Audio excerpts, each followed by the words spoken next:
What's up, everybody? Welcome back to Active Self-Protection. I am Chris with Tactical Advantage, and today we're going to talk about why relaxation is faster. This is not a paid endorsement, but I am a brand ambassador for Heckler and Koch for a reason.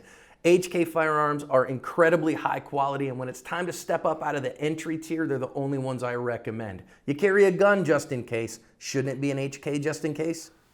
Okay, so when we're talking about speed, there's a tendency for most people to think that the harder they try and the more they bear down, the faster they will be. In my experience, that's not the case. Now, I used to shoot like that for a long time. And what it basically did for me was yield injury. And it's actually counterproductive to speed. So if we're thinking about being fast, really, relaxation is the way to get there, and we can kind of put that in a myriad of ways. So if we think about it from like a fighting perspective, the draw stroke is not a hook, it's not an uppercut, it's a jab. It's really just something that we want to kind of get out there as quick as possible and do what we need to do with it. So like with a hook or something like that, you're gonna load up and kind of throw. And with a jab, it can be done from a state of relaxation and then just popped out there. So imagine like the striking of a snake versus like a charge of a bear. Now that would be relatively fast, but the striking of a snake is also something that's probably quicker. And it's not done from a true load up perspective normally. It's done from a state of anticipation.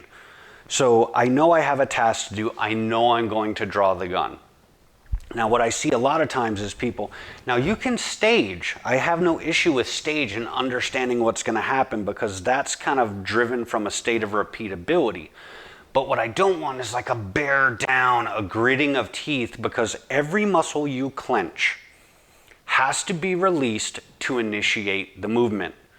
So if you have a bunch of clenching and tension in your shoulders, a bunch of tension in your hands, things like that, all of that has to be released before the true motion of the task begins. So if you're, and if you actually sit and just try and do that, like a micro drill of that, like, I'm gonna go fast, all of that has to kind of let go before you can start the draw. So that's why the very beginning portions of my draw appear to some people to be very, very quick. Because there's no real tension in the muscles. There's anticipation in my mind of really beginning the task, but I'm not over trying.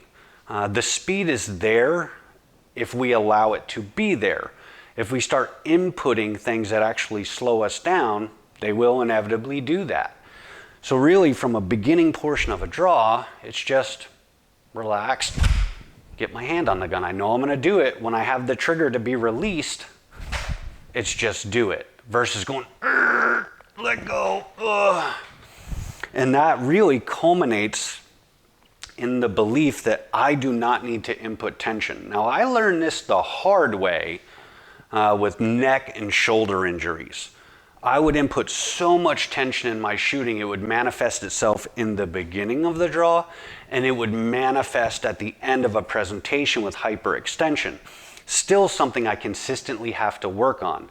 So my hope with this video, though maybe not super exciting with fireworks and stuff like that, it'll help you guys get quicker without hurting yourself. That's really the key. So let's just do a couple draws. We're nice and relaxed. Shake it out. There's a bunch of stuff you can do. Just clear your mind.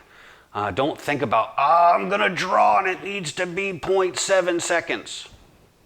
The moment you do that, you will not achieve it. And just, okay, I'm going to draw the gun. That's all it takes.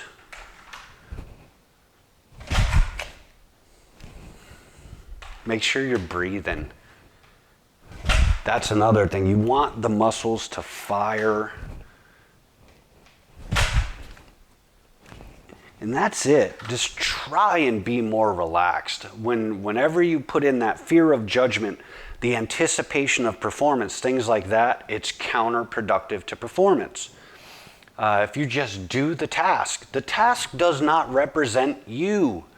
The task is a task. If you have a 1-8 draw, a 2-5 draw, a 3-5 draw, it does not mean you're a bad person. It means you have to start whittling away and figuring out ways to improve that with efficiency. Doesn't mean you have to try harder. It won't work. It just doesn't work. So with that, really just start trying to think about relaxation. Now, not laziness, relaxation of the mind and the body will help you perform these short form tasks quicker. It's as simple as that. With that, next time we're going to put all of this stuff we've talked to together. We're going to start doing some draws under time with some kind of feedback on where our target positioning is. And then we're going to culminate this with some live fire. And hopefully this stuff has helped you guys. These are just some simple tricks that I've used to help myself improve.